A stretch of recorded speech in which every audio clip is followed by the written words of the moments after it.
আসসালামু আলাইকুম guys, welcome back to Nazmul Dave.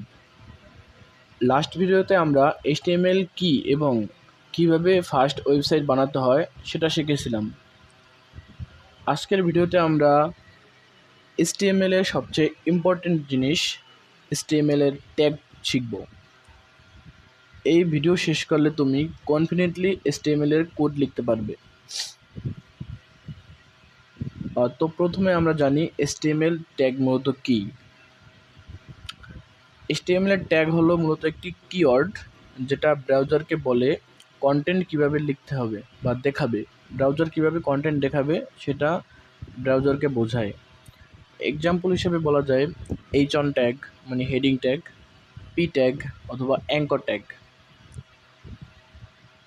একটি ট্যাগে সাধারণত দুটি অংশ থাকে, ক্লোজিং ট্যাগ এবং প্রথম হবে ওপেনিং ট্যাগ এবং লাস্টের অংশ ক্লোজিং ট্যাগ।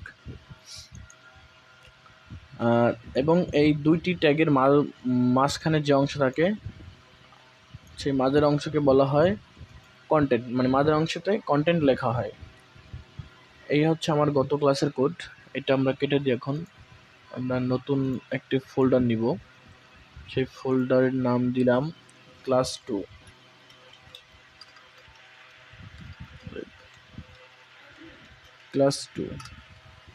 অ্যান্ড সেটার ভিতরে একটা ফাইল ক্রিয়েট করলাম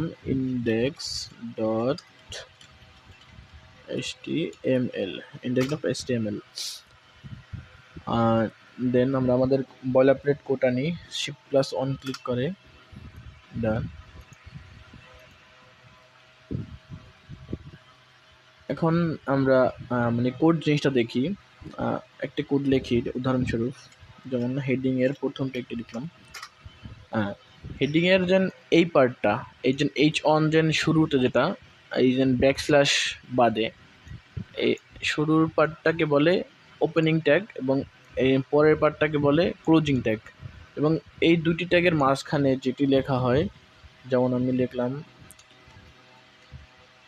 হ্যালো ওয়ার্ল্ড, এই জিনিসটা হচ্ছে কন্টেন্ট। এইটা আমার মূল কন্টেন্ট, এটা আমার ওয়েবসাইটে শো করবে। এখন আমরা কিছু HTML এর ট্যাগ দেখি। HTML এর প্রথম ট্যাগ হচ্ছে হেড ট্যাগ বা হেডিং ট্যাগ। হেডিংয়ের জন্য মূলত HTML এর 6টি ট্যাগ আছে। এর ভিতরে H1 হচ্ছে সবথেকে বড় ট্যাগ এবং H6 হচ্ছে সবথেকে ছোট। আমরা যদি একটু এক্সাম্পল হিসেবে দেখি, আমি একটু লাইভে ক্লিক করলাম।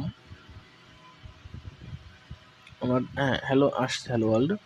এখন আমি একটু সমান করি। করার পর এখন আমি দেখাই, এখানে H1 লেখার পর পরবর্তীতে আমি লিখলাম H2 দিয়ে একটি ট্যাগ লিখলাম। এটা যদি আমি H2 লিখি, এটা ছোট হয়ে যাবে আরেকটু। দ্বিতীয়টা ছোট। এইভাবে আমি যত নিচে যাব তত ছোট হবে। H6 পর্যন্ত লাস্ট। H6 যদি আমি লিখি, এই ছোট হচ্ছে, মানে সব থেকে বড় হচ্ছে H1 এবং সব থেকে ছোট হচ্ছে H6। এটা গেল আমার হেডিং ট্যাগ।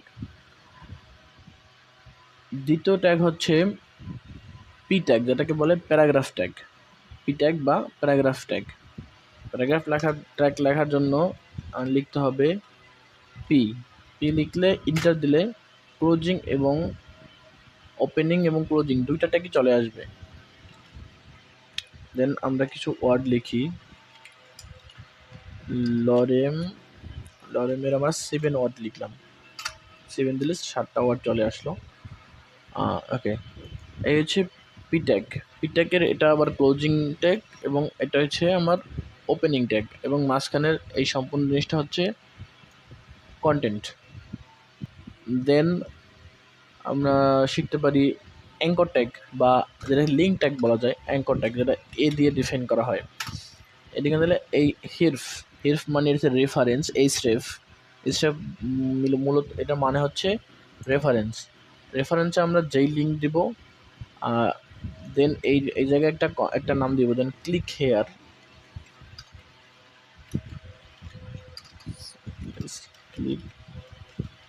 হেয়ার দিলে এটা লিঙ্ক হিসেবে চলে আসছে। এখন আমি এই জায়গায় এই যেমন দিলাম এই যে রেফারেন্সের ভিতরে যেটা আমি google.com দেই, আমি এই জায়গায় ক্লিক করলে আমার ওয়েবসাইট অটোমেটিক google.com চলে যাবে। হচ্ছে লিঙ্ক ট্যাগের কাজ। আমি এটার সাথে আরেকটা জিনিস অ্যাড করতে পারি। এই জায়গায় যদি আমি টার্গেট সেট করে দেই, টার্গেট ব্ল্যাঙ্ক সেট করলে আমি যদি ক্লিক করি সম্পূর্ণ নতুন একটি উইন্ডোতে আমার গুগল ওপেন হবে। আমি এটা ডিলিট করে আবার যদি ক্লিক করি সরাসরি নতুন একটি ওয়েব পেজে মানে নতুন একটি উইন্ডোতে আমার টার্গেটেড লিঙ্কটি ওপেন হবে।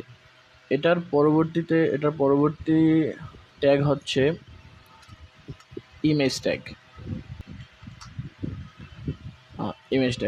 ইমেজ ট্যাগটা একটু ডিফারেন্ট, কারণ ইমেজ ট্যাগে কোনো ক্লোজিং ট্যাগ নেই, এটাকে বলা হয় সেলফ ক্লোজিং ট্যাগ। দেখতে পাচ্ছেন এগুলো যেমন লাস্টে একটি স্ল্যাশ দিয়ে আবার সেম ট্যাগটি লেখা আছে, ইমেজ ট্যাগে ওরকম নেই। ইমেজ ট্যাগে আছে মূলত সোর্স এবং অল্টারনেটিভ। সোর্সের ভিতরে মূলত থাকবে কোথায় আমাদের মানে আমাদের এই ইমেজটা কোথায়, সেই সোর্সটা মানে ইমেজের যে নেমটা ওটা থাকতে পারে।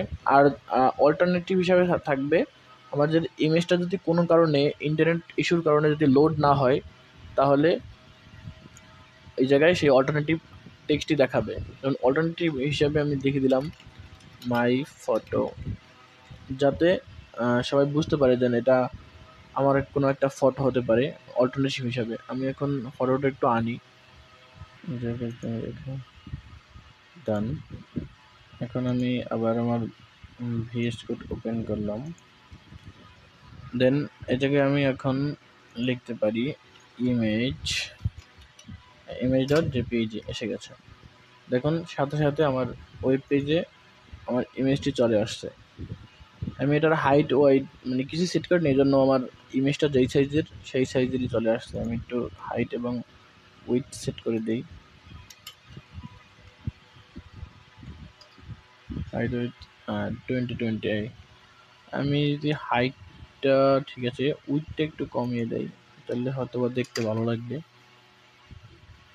সরি উইথ, হ্যাঁ উইথটি কমাতে হবে, হাইট ঠিক আছে, আমার উইথটা একটু কমাতে হবে, ওইটা আগে তো। ওকে হ্যাঁ ঠিক আছে।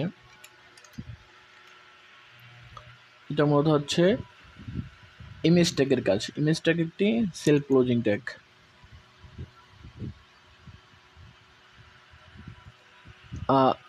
আরেকটা কথা, আমার এই মানে যেই কোডগুলো লিখতেছি এই সবগুলোর সোর্স কোড লিঙ্ক ডেসক্রিপশন বক্সে পেয়ে যাবা, প্রয়োজনে সেখান থেকে দেখতে পারো। তাহলে চলো আমরা একটা মিনি প্রজেক্ট বা মিনি প্র্যাকটিস করি, এটা ছোট্ট একটা প্র্যাকটিস করি। অনেক তো শিখলাম, এটা প্র্যাকটিস করি। প্র্যাকটিসের জন্য আরেকটা ফাইল ক্রিয়েট করলাম,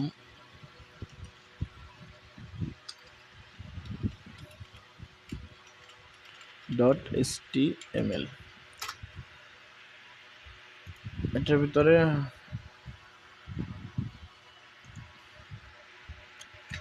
বোলাপ্লেট আনার পর লিখতে পারি h1 দিয়ে মাই ওয়েবসাইট,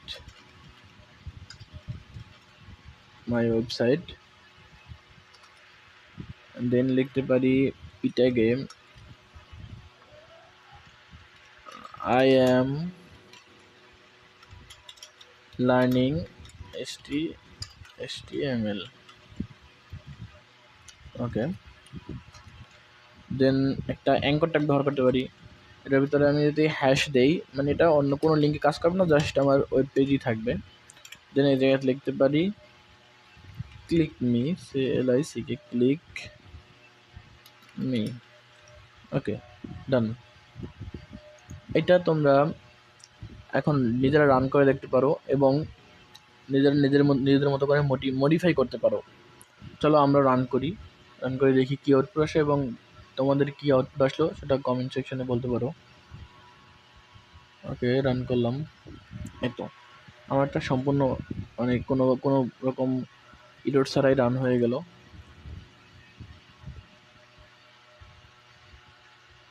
তোমরা নিজেদের মতো নিজেদের নাম বা যা খুশি দরকার হয় সেটা দিয়ে এই জায়গায় লিখে ট্রাই করতে পারো। আজকে তুমি HTML এর কোর কনসেপ্টগুলো শিখে ফেলেছো। এখন তুমি নিজের মতো করে কন্টেন্ট বানাতে পারবে। যদি ভিডিওটা ভালো লাগে লাইক এবং সাবস্ক্রাইব করে সাথে থাকতে পারো। কোনো বিষয়ে জানার হলে কমেন্ট করতে পারো। নেক্সট ভিডিওতে আমরা HTML এর লিস্ট এবং টেবিল শিখব। See you next video. আল্লাহ হাফেজ।